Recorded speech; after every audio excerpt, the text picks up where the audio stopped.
assalamu alaikum bandiraɓe yeɓoɓe ayawo Piindi TV on calminama mon fo inde mum e yettode mum ko wiide mon tan en garti hande e yewtere men Paamen Pamminen nde gowɗen wadde kala saaha tawa yuɓɓinta ɗum ko rédaction Piindi Média ene wayno gowɗon yiide présentation ko Halimatou Dia kono inchallah mo ari e balɗe garoje hande ko debbo Moduɗel Diri ɗowanta mon nden ɗon yewtere eɗen yaadude hono Amadou Moussa Anne mo gowɗon yiide kala saaha e yewtere nde hen ɗum noon ko nde caggal nde jettuɗen jomiraɗo joom bawɗe baɗonde wela ende welira dokkuɗo men halde semme e fartange arde ƴew joɗade ena yewtida e rendo ngo hen e julde e nelaɗo Allah sallallahu alayhi wa sallam yettude hilifaɓe diine e aada e dendagal tigui tawateɓe ɗo e nder galle o Paamen Pamminen noon e yaadide Amadou Moussa no mbinoon ni ala no mbatten sona rokkudemo konngol sammina bandiraɓe Amadou Moussa en ñallema ñalle jaam aɗa neehi e micro dande ko dande nehiɗo kono maro terkata ko wonɓeɓe yeɓoɓeɓe bon woto gacce hen hakkille ko denɗom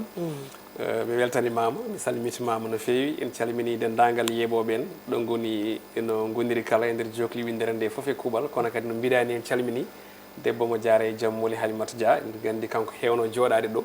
mbaddena makko gooɓe jeeli ɗum noon eɗen calminamo eɗen jettamo kadi e ko noon ne Abbas ko noon aussi Moussa Nia wondude Adama Diop ɓe kala ko rédaction o jeeya kamɓe kala en calminiɓe no hannirta ni eyyi ko noon yewtere men Paamen Pamminen nde kewɗon hebde kala saaha hande noon garɗen koye toɓɓe joyyi ko ɗen goni ɗe jewteten en toɓɓe joyyi goni toɓɓere aɗande nde en jii candidat ji yahoɓe e ɗinɗon sumgoji lefol laamu ko candidat ji nogas record mo ganduɗa ɓuuri mawnude guila nde fuɗɗiɗo sumgoji e nder leydi Sénégal so refti hen ko Macky Sall heeɓi yewtidde ɓen ɗon ɓe ganduɗa ko waɗaɓe recalé e parrainage ɓe keeɓi hen yewtidde men gartu hen e nder yewtere men ko wona ɗum ko landa PDS kañumne tuumi les 7 charge wadde tigui mbuñaari ha mbasi wadde validé candidature Karim Wade so ɗum ɓenni eɗen gandi wona koye CAN 2023 toon to Côte d'Ivoire min gartu hen kadi e nder ɗon yewtere men uddirten noon hande yewtere men ko wargoli teskaji toon to Seras e to Thiaroye sur Mer ko ɗon uddata yewtere men hande e Paamen Pamminen ko wona ɗum ko Amadou Moussa Anne en jii hikka e ɗiɗo sumgoji payaɗi ñande 25 lewru février hitande gonɗen ndeyen candidat ji ɗin ɗon poɗodiroɓe ngol ɗon lefol laamu koɗi nogas hunde nde ganduɗa walla record ɓurɗo mawnude e nder leydi Sénégal guila nde fuɗɗi sumgoji holno pamirɗa ɗum a jarama Salamata a jarama e ngal ɗon namdal surtout ko toɓɓere nde ganduɗa nde ko toɓɓere fonde yewtede no fewi saabu ko ɓoyani ko mataw woni yontere hande ko conseil constitutionnel waɗi validé holliti wonde Sénégal ko fodde candidat ji nogas kañumen gembi ina jaaha e sumgoji présidentiel du 25 février 2024 donc noon ko ɗum record naam saabu guila mataw Sénégal heeɓi jeytare indépendance ha yetti e 2019 ɗin ɗon élection ngaji fodde 12 mataw walla 10 so tawi en juumari limore ene wayno en meeɗa yettade candidat ji nogas ɗum ɗon noon ene jaari namdade ñanden walla ɓooyino seeɗen mbaɗino en haalmirta namdino en e ko yiwte dépôt ji candidature ɗi saabu sa ƴeewi au départ wonno ko 266 candidat à la candidature temedde ɗiɗi e capanɗe jeegom e jeegom kañumen mbi amin jiiɗi wonde candidat ji e sumgoji tijjari ɗi caggal mum nde dépôt yonti ko 93 capanɗe jeenayyi e tati dossier joƴƴinoya to e nder conseil constitutionnel donc capanɗe jeenayyi e tati seeɗama ha heddima nogas ko record naam par ce que meeɗani hebde ɗum kono to banggue dépôt so tawi ƴeewi natti wonde record saabu 266 arti 93 arti nogas donc firti kam ko feccere feccitande nde foof ɗum ɗon itta ha laaɓi ceer walla ronki yewtude ko heddi wadde ko record naam to banggue élection ngaji ɗi kono no mbinɗen ni tan foti ko yurnitede ɓurde yurnitede d' ailleurs il faut ɓuura yurnitede saabu ko addanen ɗiɗo candidat ji ko hewde wonko saabi ɗum en kaalino e nder to yewtere jiiɗa artude hen kono noyi waade foof kam eɗen mbawi wiide ko ɗum record eɗen ko joɗiɗen keɗen kaala to banggue namdade état o walla ñagade état o ko yoɓe mballu yimɓeɓe saabu so tawi a ƴeewi fodde nogas foyi yentude enveloppe woni nogas e goho ngara e bureau to yimɓe bindiri fodde ujunnaje donc jomum fof faye tabal ngal fodde nogase goo ko poɗɗa ko ƴettude jaaha nder urne ene heewi ene adana yimɓe tardude naam eɗen cikki ko faye arde ma laamu ngu miijo surtout wawa wadde no waɗanno en hitande ujunnaje ɗe sappo e jeeɗiɗi 2017 ɗin sunngoji législative to teskono 47 candidat walla 47 coalition gonnoɗe candidat e yewti ɗin sunngoji donc eɗen mbawi tan nden ɓe jaɓirno ko yo 5 walla ɗe ƴettu fof yo 5 yente enveloppe o eɗen ñaagoɓe kadi hikka ɓaade woni ko candidat ji nogas te eɗen gandi sunngoji présidentiel waɗi ko lajal nde fuɗɗoto e waɗi ko lajal nde uddata te wonno wayata sa renaki woni nokkuji mbawa geñude vote mumen so tawi en despecti on ɗon ordre fodde yimɓe nogas e enveloppe o won nogas e goho donc eɗen eero laamu ngu yo wat no wanno ni 2017 e yamira wondene yo yimɓeɓe ƴettu won e foyeji tawi ko foyeji jamiraɗi ɗi fodde 5 jeegom jeeɗiɗi beele ene wawa yawnude procédure vote o saabu ko record fodde candidat ji nogas vraiment ko ɗum record mawɗo mo ganduɗa Sénégal heeɓi ɗum hande to banggue candidat ji ko noon Moussa yondema ha waɗi fayida no fewi komin kam seeɗa mo ɓeydami hen tan ko wiide 20 candidat kam ina heewi 20 foy kadi neɗɗo suɓoroɓe ina heewi kadi eɗen gandi hande wonɓe ganduɗa kumpitaki no fewi e ɗin ɗon sumgo ɗin ɗon kayitaji no jarata ɗum ɗon kadi yimɓe ne poti hirjinede hen gandine kadi so dañama ni ɓe tonga foyuji ɗin ɗon ko neɗɗo rokkate ɗi ganduɗa ne wawa ɗum ƴettude tan so ƴetti ɗum ina yona yaaha e urne o wawa suɓade mo yiiɗi suɓanade o ɗum ɗon kadi ina yiiɗa kadi eɗen gandi élection ngaji ɓurɗo gasata d'habitude ko 18 heures 18 heures kadi yimɓeɓe ne ere ne jawata yaade vota law par ce que ɓaade foyuji ɗi keewi so tawi tigui suɓaka hokkaka no foti foyuji neɗɗo wawi ƴettude wonti ko ma ƴetta nogas ɗi foof ko temps woni ɗon ɗum noon jomum yahoɓe ɗe gotoyɓe mbasa joɗade ha ñalla walla ha ganda hedde uddugol bureau ji ɗi ko hojomaji jaaha mbiya ine votoya ɗum ɗon kadi ko hunde nde ganduɗa wona wallode ino fewi e candidat ji kono Amoussa sa ƴeewi guila fuɗɗi guila fonno ko candidat unique yeehi ha wonti nogas candidat ina ɓeydo yaade duuɓi ne jaaha candidat ji ina ɓeydo yimɓeɓe ina ɓuura yidde ardade leydi ɗonne kadi ina foti yurnitede ƴeewe peeje goɗɗe ɗaɗɗe ɗe ganduɗa ina waɗa limité nombre de candidature o par ce que ɗum ɗo ko tampere to banggue économie ko tampere to banggue énergie ko tampere to banggue yimɓe foof e waɗoɓe hen ɓe par ce que ko haalis yaltinte kayitaji ɗin ɗon pewde mbeɗa sikki so tawi kayitaji ɗi ustama walla candidat ji ustama walla systéme o change am ha ganduɗa ina wawi ustude pere baddeteɗe hen ɗe ɗum ɗon kadi ko ballal faadi e leydi ndi hen ɗum foof kadi ina foti ƴewtede e nden ɗon toɓɓere Moussa so tawi ala ko ɓeyduɗa hen mi ɓeyda hen seeɗa saabu sa ƴeewi haali joni joni to banggue tarih woni histoire leydi men Sénégal ina wowi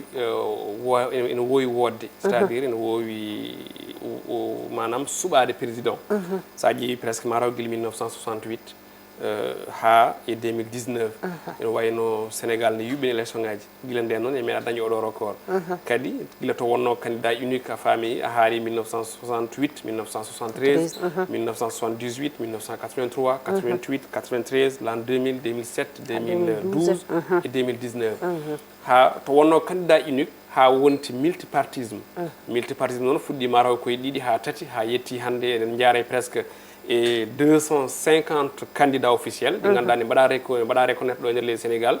limore ndeɗo kadi ko limore 2012 eɗen cikki ɗo ɗo jaten hande Sénégal presque ne ɓattime 300 partis mbaɗaɗe reconnu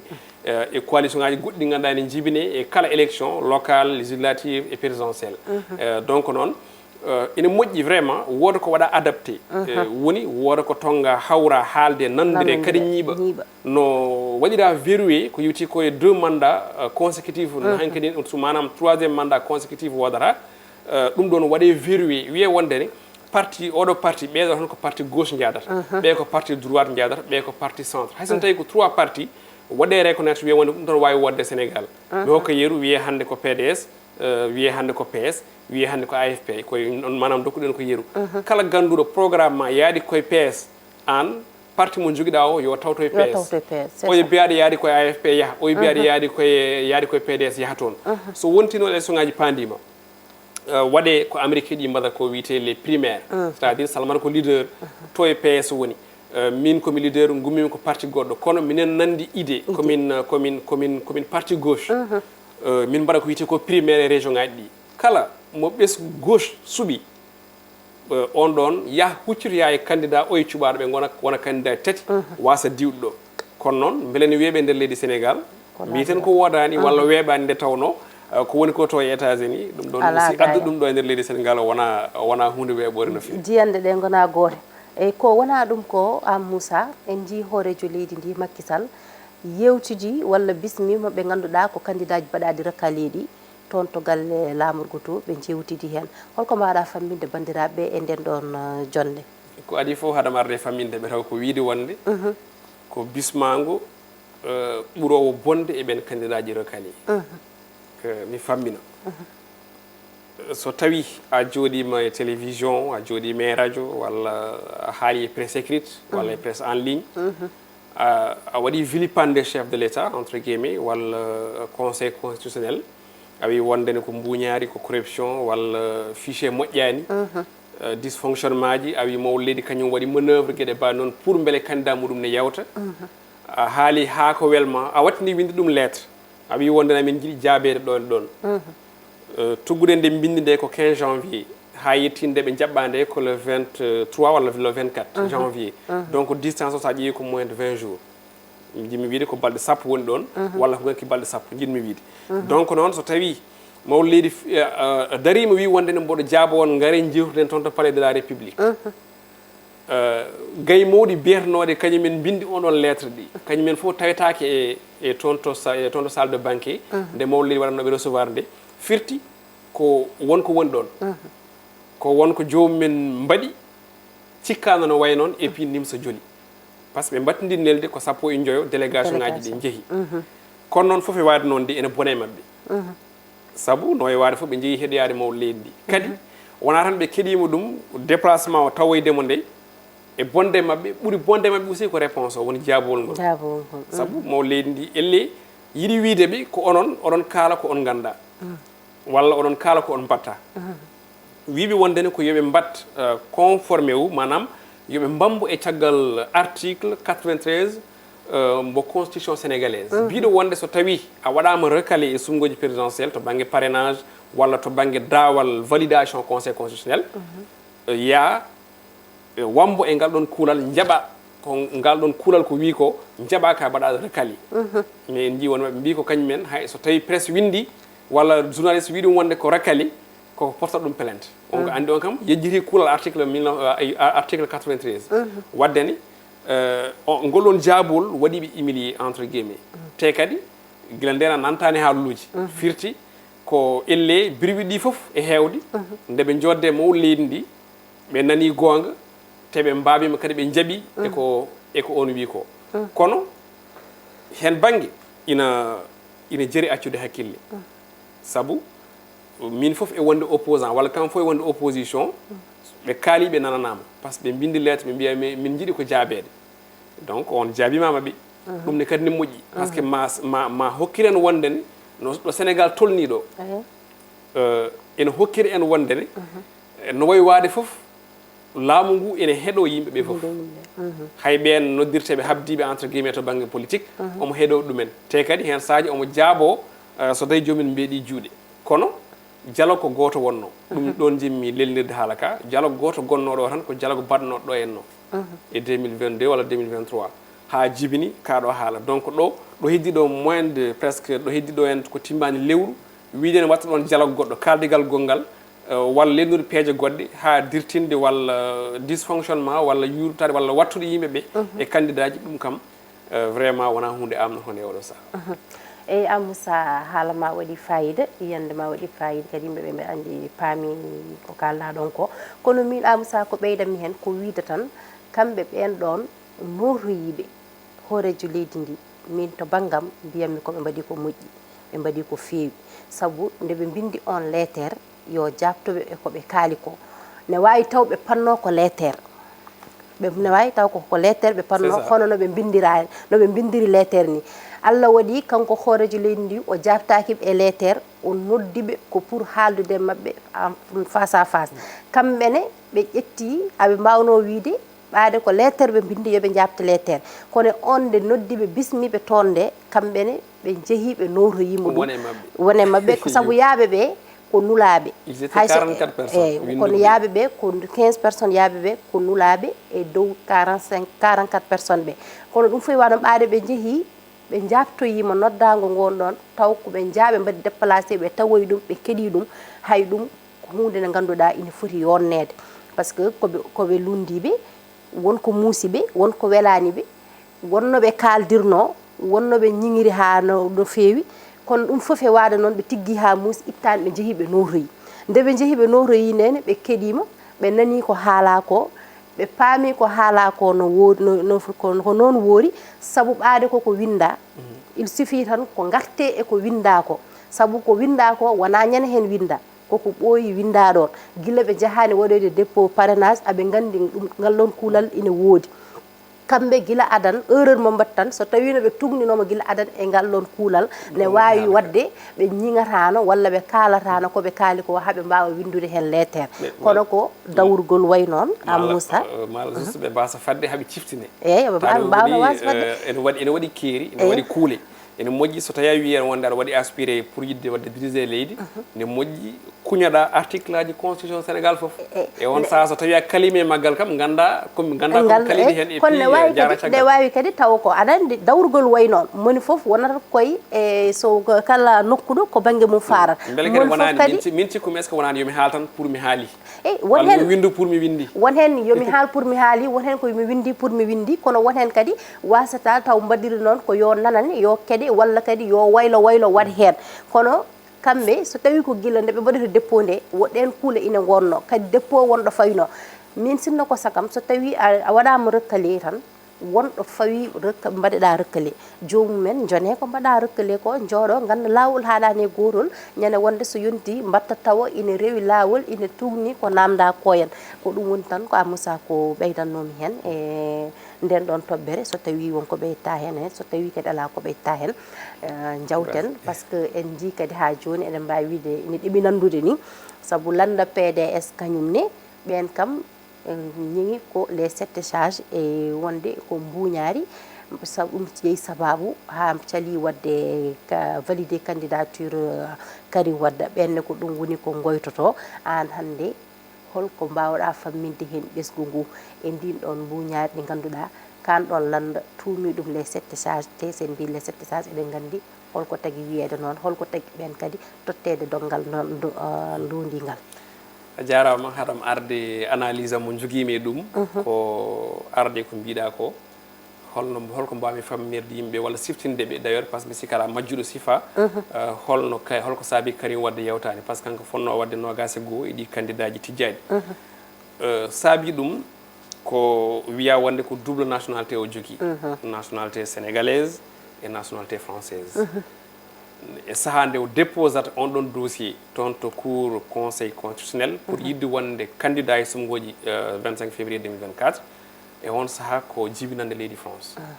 e article aji leydi men kuule leydi men noon ene sali ɗum pour wona candidat il faut gona 100% sénégalais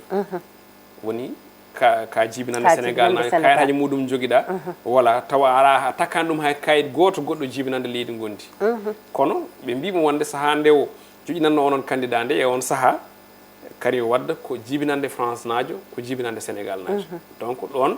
kuulal ngal joñimo banggue kono wonnoon o timminino parrainage o yewti eɗen gandi parrainage ko gotal e daawi ko heddi ko noon ne woodi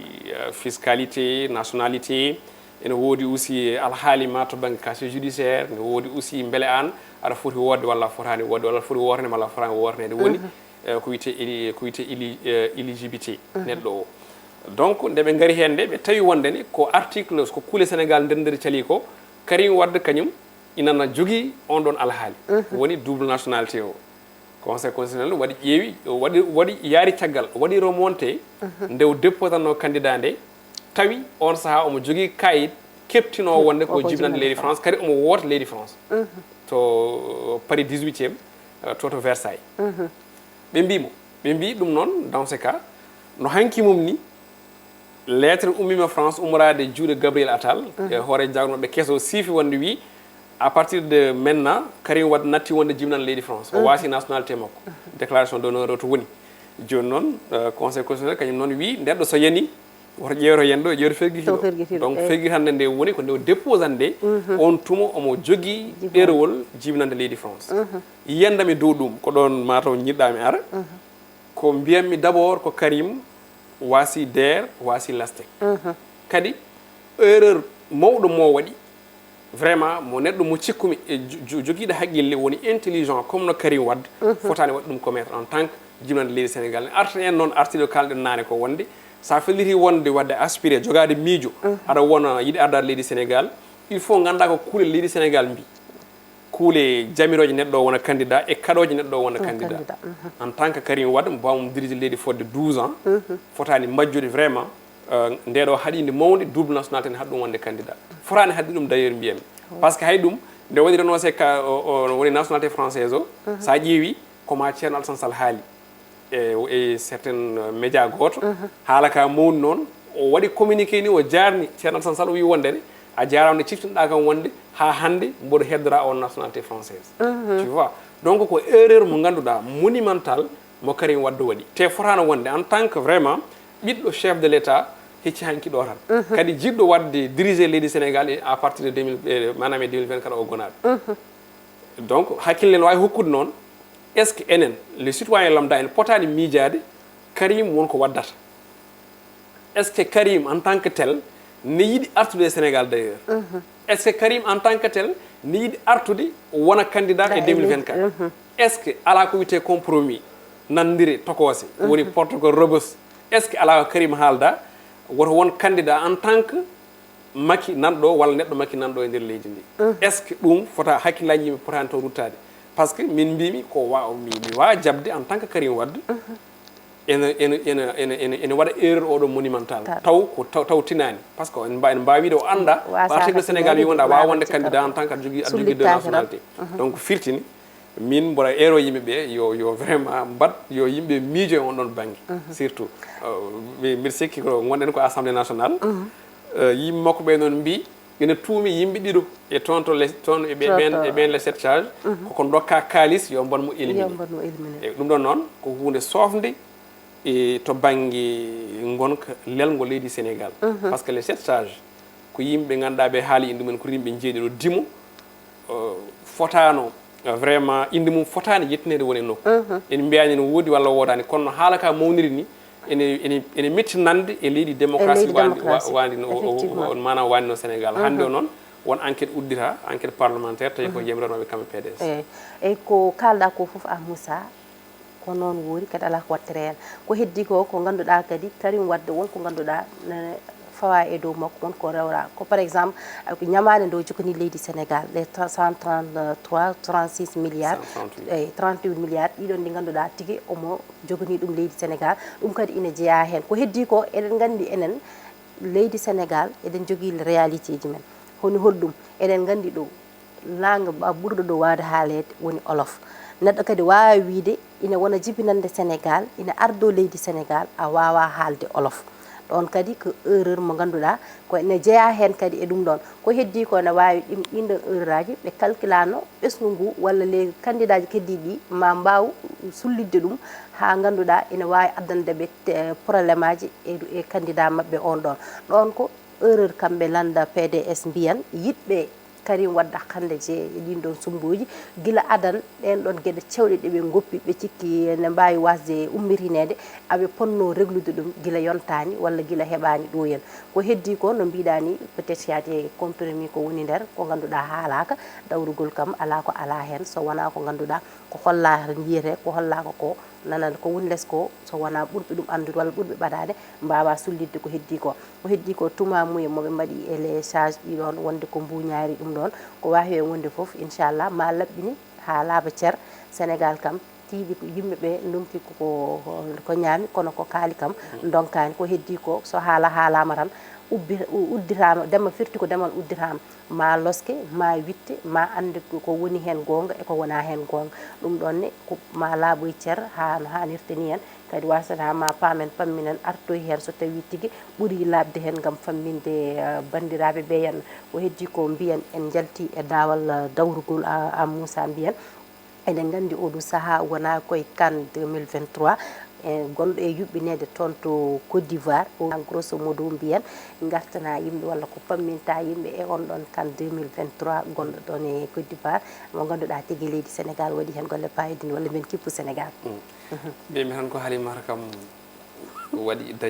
dañi avance e ma to banggue coftal ɓalli ko hande samedi o inchallah sanga 17 heures samedi jawgo fuɗɗito samedi inchallahu rabbi so Allah jaaɓi donc voilà ko noon waddene yidde wi tan ko coupe d'Afrique mo ganduɗa coupe d'Afrique ko adi foof en jalte premier tour no mbiɗa ni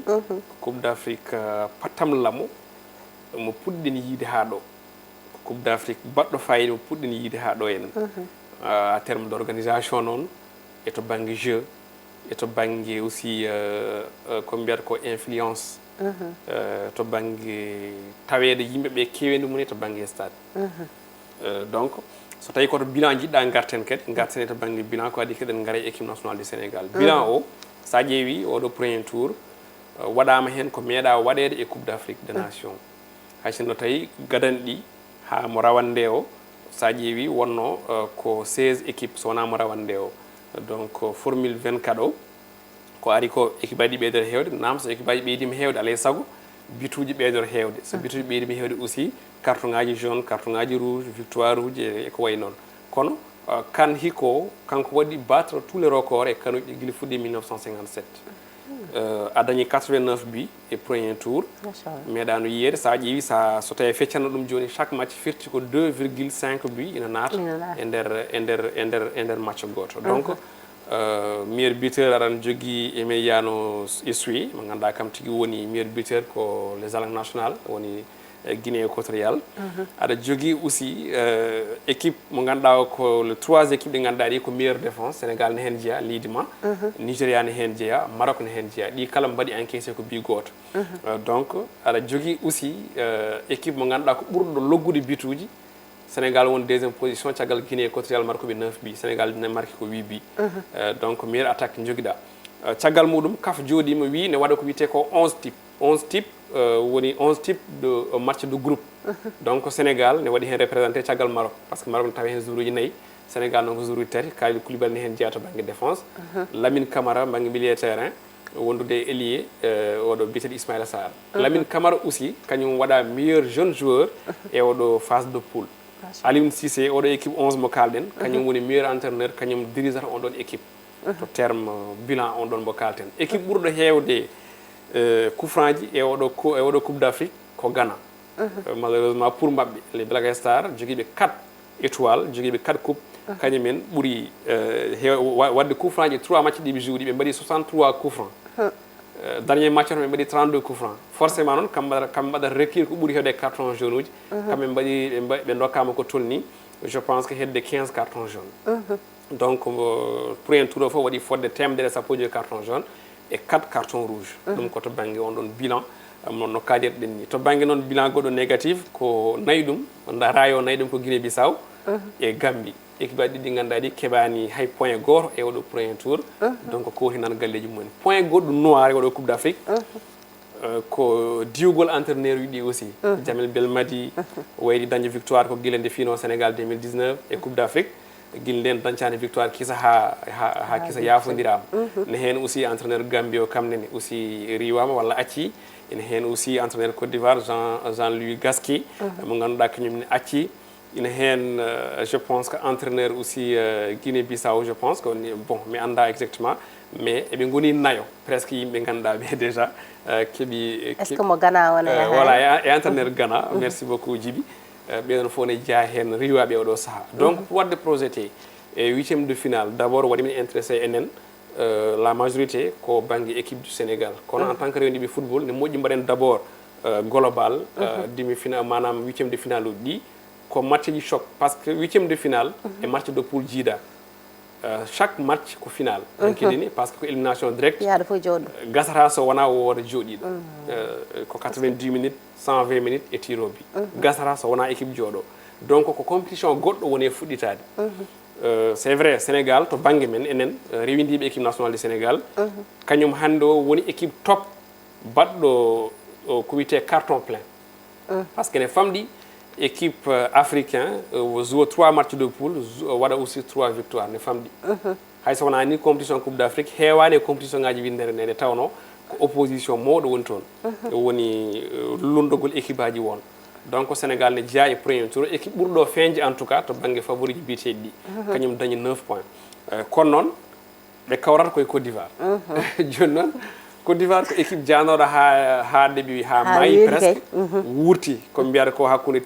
teɓɓitade e hakkude seɓɓitade teɓɓitade heɓɓitade ne heeɓo ɗon donc Maroc heɓɓiti leydi Côte d'Ivoire caggal nde Maroc fi Namibie walla Zambie plutôt finalement Zambie jooɗi et puis Côte d'Ivoire waɗa repêché e meilleur troisiéme Côte d'Ivoire horata koye Sénégal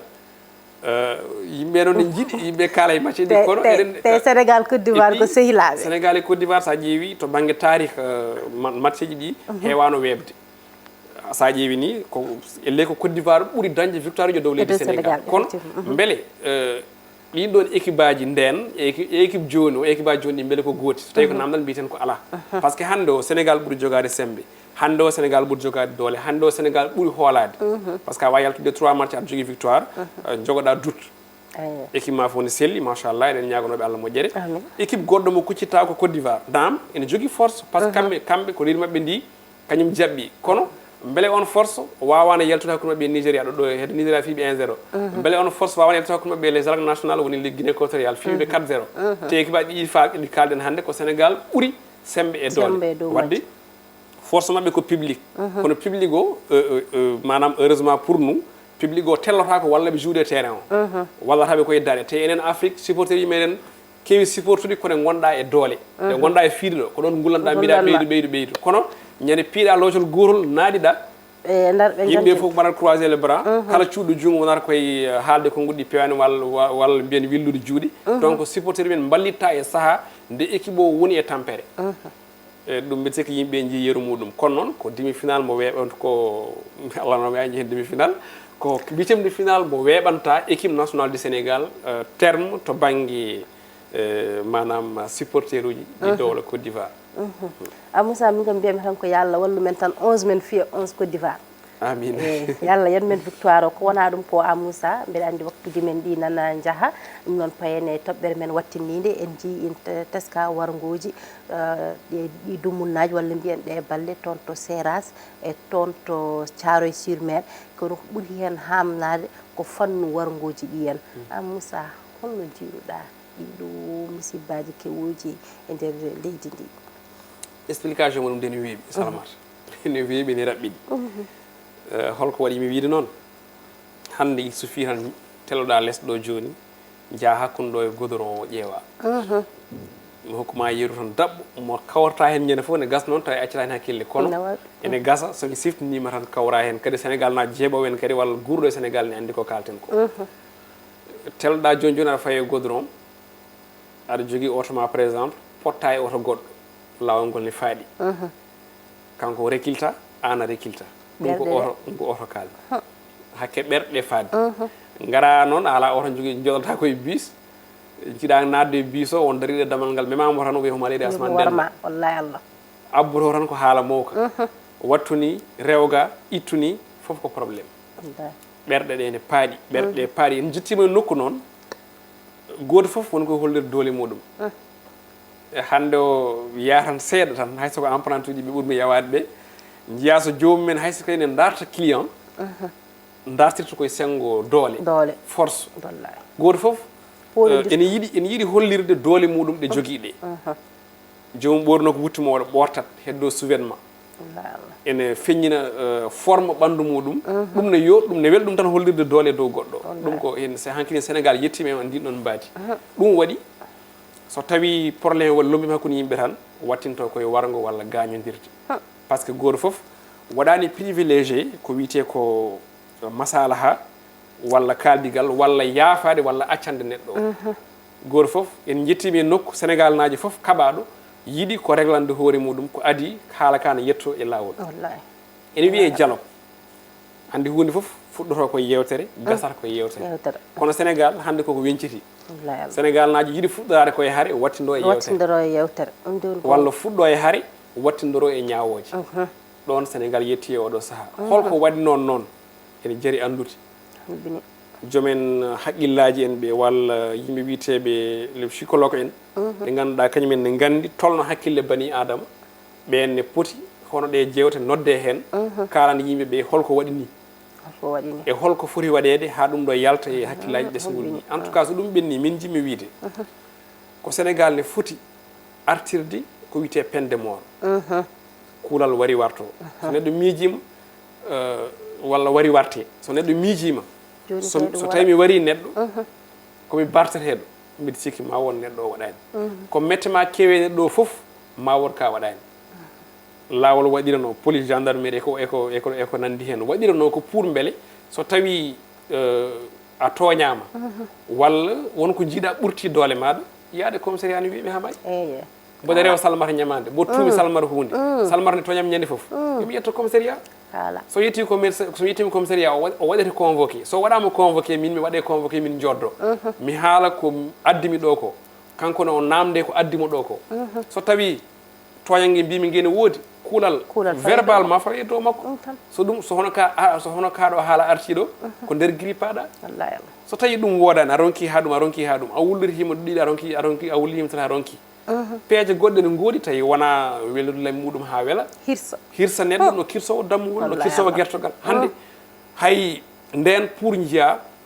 neɗɗo bawɗo timde e dammol ne hirse ko nden ko probléme mais hande neɗɗo no wawi hirseɗo walla no wawi mayde ɗon yimɓe fof garti men goto fof arni yiɗi laaɓede oɗon neɗɗo holno mayde jeeyane ɗon fera gandini ene fuccito ƴijam neni ene wala e dow goto hay goto hulata hay goto nefata hay goto woɗɗitako goto fof ne ƴeewi laaɓede donc nden ɓerde hande woni ɓerde Sénégal tolni e oɗo saha am Moussa ko kalɗa ko foof ko noon am Moussa peine de mort ko kañum tan foti artire no mbiɗa ni kono nde tawno peine de mort o artiraka walla waɗaka appliqué walla ñawoje goɗɗe pawaka ɗum tagui hay ɓesgu ngu joni kañumen cafranta koye mumen par exemple ƴeew ko heewi Thiaroye Sud maire ko barɗo o ko ɗon tan kamɓen ɓesgu ngu yalti fi ɗum ha maayi mbi noon ne sernoɓe juppimo ko essence mum délégué de quartier o ɓe mbi ɗum so woɗɗa he ɗon ɓe mbara ɗum aɗa andi hankkadi ɗon ɓerɗe joori hankkadi yimɓeɓe natti hulde kersani miijaki mayde miijaki haydara ɓerɗe joori kos ɗo doga woodi ɗo faya ala ɗum noon yo yimɓe gartir hakkillaji mumen micco ganda aduna o haydara wonani lawol ne woodi e leydi ndi wonko neɗɗo ina daña ko ganduɗa ɓuurima doole ɓuuri chef de quartier doole ɓuuri almami doole yo yimɓe pa ɓuuri mairie yo pa e lawol leydi ina woodi ɗum ɗon safre tawa war hoore waɗani saka noon fannuji war hoore baɗoji ɗi ko hunde hulɓinide ɓurtude saka e wiyeteɓe ko yaadoɓe walla ko sehilaɓe wona ɗum wowno e hakkude sehilagal wona ɗum kadi teskano e hakkude tigui yadannoɓe kono hankkadi kam hunde koko hulɓini hunde koko fayni no fewi ko wona ɗum ko wiide tan yewtere men Paamen Pamminen hankkadi mbeɗa sikki gasi ha laaɓi e toɓɓe ɗe gaddunoɗen ɗe hen ko aadi men tan e yewtere men Paamen Pamminen ko saaha goɗɗo walla ko aljuma paɗum mbiyen so Allahu lamɗo o jaaɓi en jetti Djiby Dieng to banggue caméraman en jetti Ali Fall to banggue montage en jetti kadi équipe Piindi radio foof no fotirno e banggue réalisation émission o on jarama kala ko fewani hen ko minen sabuji amen tan ko famminde moon paamon komin paami hen ko on ñagama hen yaafuy no fewi ha saaha goɗɗo so Allahu lamɗo jaaɓi